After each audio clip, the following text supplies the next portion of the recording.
श्री सुखदेव जी महाराज से श्री परीक्षित जी महाराज प्रश्न करते हैं कि किसका अंतिम समय में क्या करें और किसका भजन करें, किसको श्रवण करें। यच्छ्रोतव्यमथो जप्यम यत्कर्तव्यम नभि प्रभु स्मर्तव्यम भजनीयं वा ब्रूहि यद्वा विपर्ययम्। किसका जप करें, किसको श्रवण करें, किसको सुने, किसका गान करें।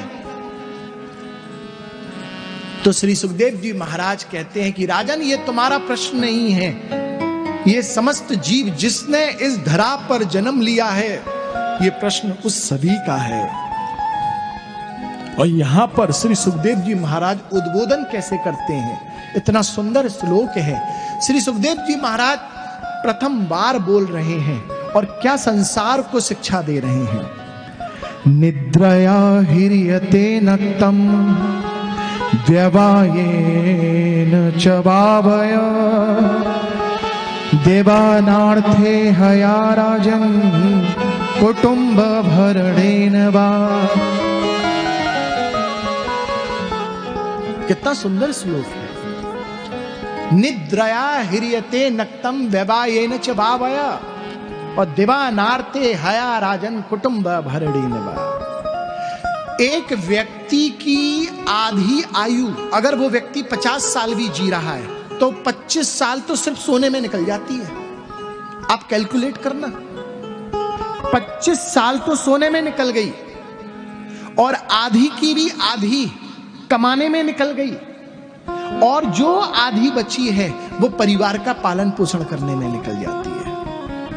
आप विचार करो, एक व्यक्ति अगर 7, 8, 9 घंटे भी सोता है, आप 24 घंटे को अपने, कभी कभी एकांत में बैठकर आप 24 घंटे का अपने आप से हिसाब लो। और एक बहुत सुंदर सूत्र है, आप जब एकांत में जब सब कार्य करके आ जाओ ना, एक नियम को, संकल्प को धारण करो। आज मेरा सभी से निवेदन है, छोटा सा नियम धारण करना है। बोले क्या? आप जब रात्रि में सब कार्य करके घर पर आओ और जब आप अपने पलंग पर बैठो तो उस समय आप 2 मिनट 5 मिनट अपने आप को दो और उस समय पूरे दिनचर्या को लो कि आज आपने क्या क्या कार्य किए हैं, क्या सही किए हैं और क्या गलत किए हैं। और इतनी देर जो है अपने आप को दिया है। विश्वास मानना, व्यक्ति 24 घंटे में से 1 मिनट भी अपने आप को नहीं देता। मैं आपकी बात कर रहा हूं, मैं शरीर की बात नहीं कर रहा। आत्मचिंतन के लिए आप कितना समय अपने आप को देते हो? और जो आपको जीवन दे रहा है, जो व्यक्ति अपने आप को समय नहीं देता तो जीवन देने वाले को कैसे समय देगा? वो आपसे पूरे 5-6 घंटे नहीं मांगता, वो आपसे 16-32 माला नहीं मांगता, वो आपसे बहुत बड़ा हिसाब नहीं ले रहा।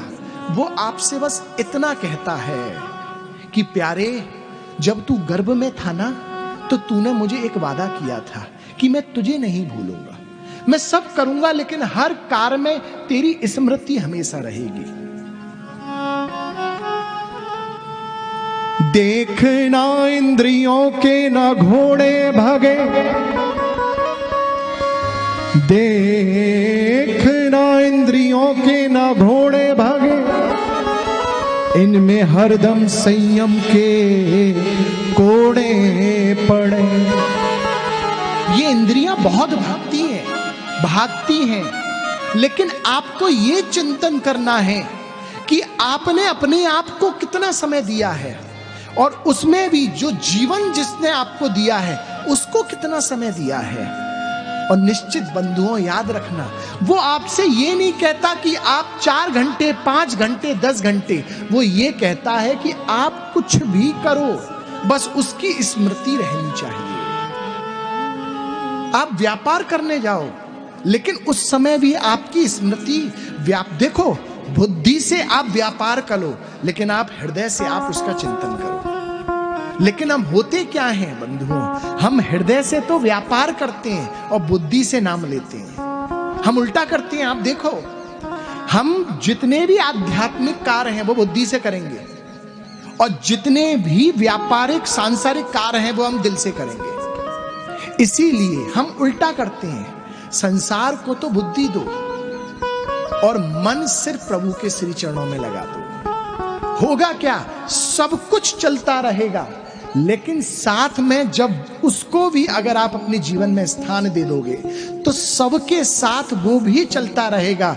और अंत समय में जब सब छूट जाएगा तो उस समय पर वो आपके साथ में खड़ा होकर के कहेगा, चिंता मत कर, आईसीयू के बाहर तेरा पूरा परिवार है, उसकी तो परितंत्रता है, वो आईसीयू के अंदर प्रवेश नहीं कर सकता, वो तेरे दर्द से तुझे मुक्त नहीं करा सकता, वो तेरी पीड़ा को ग्रहण नहीं कर सकता, लेकिन चिंता मत कर, मैं आईसीयू के अंदर तेरे सामने खड़ा हुआ हूं और तू बस एक बार मुझे पुकार और मैं तेरे जन्म जन्मांतर की पीड़ा से तुझे मुक्त करा दूंगा, मुक्त करा दूंगा। क्योंकि जहां पर कोई नहीं होता वहां पर वो होता है।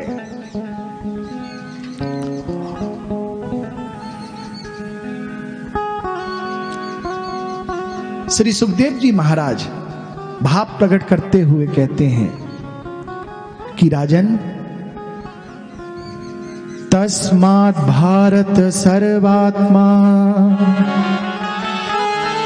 भगवान ईश्वरो हरि श्रोतव्य कीर्तितव्यश्च स्मर्तव्यच्छता भयम्।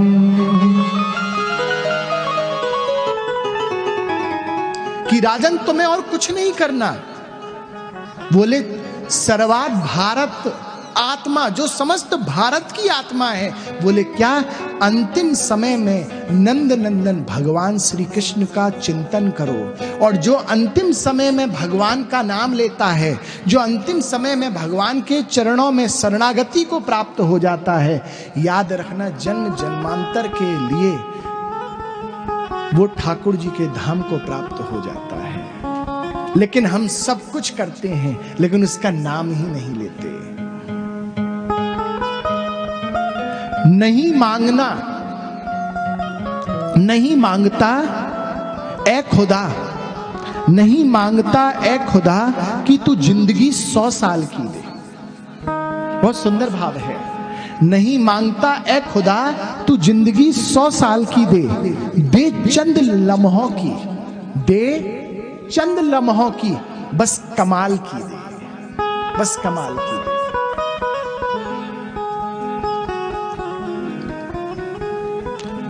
चाह पैसे से आने में आने लगी। जीप की गति देखो।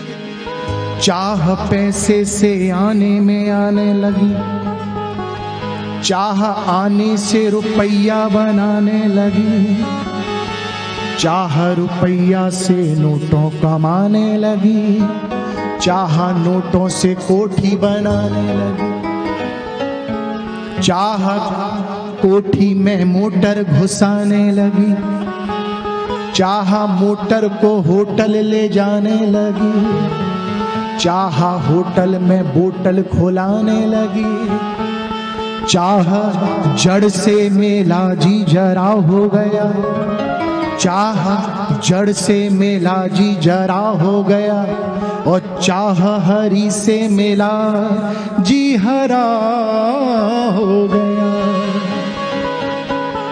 कितना सुंदर भाव है। चाह आने से पैसा बनाने लगी, चाह पैसे से आने में आने लगी, चाह आने से रुपया बनाने। पहले तो कुछ चाह नहीं थी। देखो, जब हम पर कुछ नहीं होता है ना, जब हम कुछ पाने के लिए रोते हैं, और जब हम पर कुछ आ जाता है तो हम बहुत कुछ पाने के लिए रोते हैं, लेकिन रोते फिर रोते ही जाते हैं। पहले हमारे अंदर की इच्छा थी कि हम सिर्फ खाली बोले क्या करें, हमारे पास आना आ जाए, आना आ गया, फिर रुपया आ जाए, रुपया आ गया, फिर नोटों की गड्डियां आ जाए, अकाउंट भर जाए, अकाउंट में लाखों करोड़ों रुपए दिखने चाहिए, भले ही वो भोग ना पाए साहब। 90% आदमी अपने धन को जो संग्रहित करता है वो खुद नहीं भोगता, और आगे उसके बच्चे भोगेंगे या नहीं भोगेंगे ये भी नहीं मालूम है। मैं आपको सत्य बात बता रहा हूं।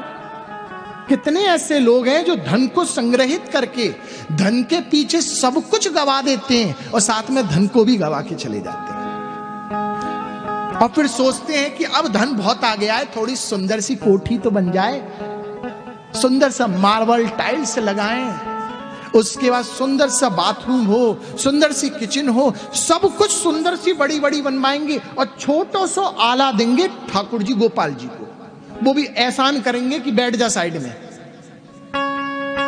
और उसके बाद रोज एक गीत मुझे सबसे ज्यादा अचंभित करे महाराज, ओम जय जगदीश हरे, मुझे आज तक याद ना हुआ महाराज, क्योंकि ये गीत मैं कभी ना गाऊं साहब। ये गीत में ऐसा लगे जैसे कि कोई इंश्योरेंस करने के लिए व्यक्ति आया है ना, ओम जय जगदीश हरे, स्वामी कष्ट क्या बोलते, मतलब इसकी पूरी लाइन जो है वो ऐसे लग रही है, कष्ट हरे, पता नहीं कौन, मुझे आज तक याद ही ना हुआ कि कोई बीमा कराने के लिए गया है कि ठाकुर जी के पास। भाव तो कहीं है ही नहीं। आप इस लाइन में देख लेना, आपको कहीं भाव नहीं लगेगा, आपको लगेगा कि आपके एक लाइन है इसमें, कष्ट क्या है, भक्त जनों के संकट पल में दूर करे, ओम जय जगदीश हरे, मतलब पल में संकट दूर करो तब नाम लेंगे तुम्हारा। मतलब ऐसा लग रहा है जैसे कि ठाकुर जी के संग मंदिर में कोई बहुत बड़ी डील चल रही है, देख नाम देंगे तू हमें ये सब चीजें दे दियो, इससे बड़ा बही खाता और ना है कोई भैया, नहीं, कोई कुछ कहने की आवश्यकता नहीं है। और याद रखना, ठाकुर जी आरती से नहीं, ठाकुर जी आरती से नहीं, ठाकुर जी तो आपके समर्पण से ही प्रसन्न हो जाएंगे, सिर्फ समर्पण से।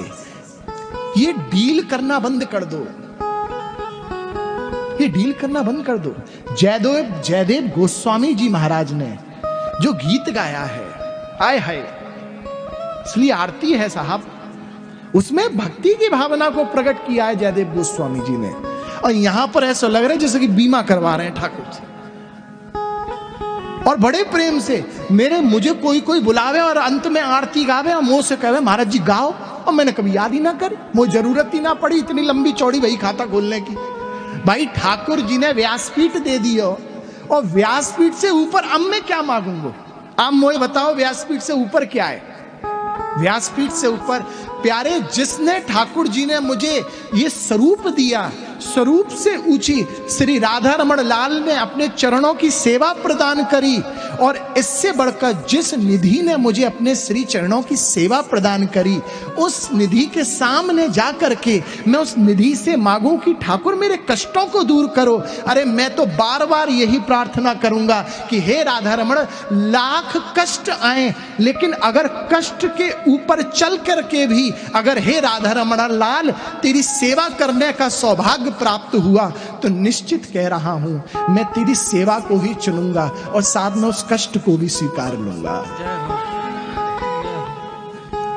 कृपा है उसकी।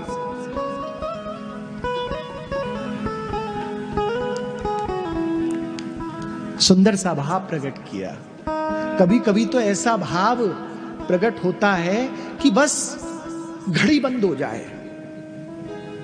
हकीकत में विश्वास मानिएगा, कभी कभी तो ऐसा भाव होता है कि घड़ी बंद हो जाए साहब। पहले तो मैं घड़ी भी ना रखता हूं, वो तो अब बहुत धक्का मार मूर करके समझू के घड़ी रखे। आज भी मैं घड़ी लेके ना आऊं महाराज, जैसे ही मैं बैठूं नीचे से घड़ी आ जावे, मैं घड़ी पहनू ना हूं। और एक समय एक व्यक्ति ने, हरिद्वार में कथा आती हमारी, तो एक व्यक्ति ने अंतिम दिन कथा को, आज भी मुझे याद है, शायद आप सभी हते, तो एक यजमान आया महाराज हमारे पास, और यजमान आकर के निवेदन करो कि महाराज जी थोड़ा समय का ध्यान रखियो, और आप 5-5, 6-6 घंटे बहुत घुटाओ, तो थोड़ा सा समय का ध्यान रखिए, और शोभा यात्रा भी है, कथा के तदुपरांत शोभा यात्रा की भी व्यवस्था की गई है। तो आपके पास 7:30 बजे तक का समय है। अब व्यक्ति मुंह से कह के चलोगे कि 7:30, मुझे समय बता के चलोगे, और हम हर बार की तरह हाँ बिल्कुल सही है 7:30 बजे तक है। अब महाराज समय हो गया और कह में कि उसने घड़ी रखी। अब मैं बार बार मेरी दृष्टि उस घड़ी पर, अब 3 बजे, फिर 4 बजे, फिर 5 बजे और फिर 6 बजे। अब कथा करते करते भाव की एक ऐसी स्थिति आती है, फिर आप सब भूल जाते हो। लेकिन 7 बजे पर वो घड़ी हो गई बंद। अब मैं बार बार देखूं तो 7 ही बजे। तो मैं क्या सोचूं कि आधा घंटा है, और आधा घंटा सोच सोच करके 2.5 घंटा और ले गए। अंत में जिसने घड़ी दी, पहले तो वो न्यो न्यो करे इशारा, मैंने समझा पैर में दर्द हो रहा हो, फिर वो न्यो न्यो करे, एक पैर उठाए, और फिर मैं उसके इशारे को ना समझ पाऊं, या मैं आप ये कह लो कि मैं समझना ना चाहूं। तो फिर अंत में तो उसने यो ना किया, उसने उठ करके यो ताली बजा के कहा महाराज जी 9 बज रहे हैं। तो मैंने कहा भैया 9 बज गए। अब जैसे तैसे मैंने राजधानी पकड़ी। अब राजधानी पकड़ के मैं आपको चमत्कार दिखाता हूं कि जैसे ही राजधानी पकड़ के 10 बजे के करीब विश्राम हुआ। अब जो 7:30 बजे होना था वो 10 बजे हुआ। अब वो सब मेरी तरफ घूर के देखे और मैं नीचे की तरफ देखूं। अब जैसे ही घूर के देखे, अब जो देख रहे हो देख लेना। अब जैसे ही वो घड़ी नई थी, नई घड़ी व्यासपीठ पर रखी थी, कोई सेल की दिक्कत नहीं थी। उन्होंने पूछा महाराज जी आपने विलंब कर दिया। मैंने कहा मेरी गलती ना है, घड़ी की गलती है, हम तो घड़ी की तरफ देख ही रहे। और जैसे ही वो घड़ी व्यासपीठ से उठी तो बंधुओं, व्यासपीठ मैं सत्य बोल रहा हूं, वो घड़ी दोबारा चलने लगी। वो घड़ी दोबारा चलने लगी। और नाम भी मुझे याद है, श्री बालकृष्ण बंसल जी थे। तो ये व्यासपीठ का चमत्कार है। तो कभी कभी तो ऐसा भाव होता है कि कोई स्वतंत्रता दे दे साहब, तो फिर समय के उस बंधन से मुक्त हो जाएं। ये गुरु की कृपा से सुलभ है कि आज श्री स्वामिनी जी ने इतनी कृपा की है कि इस व्यासपीठ पर हम बैठ सकें और इससे रस वर्षण कर सकें।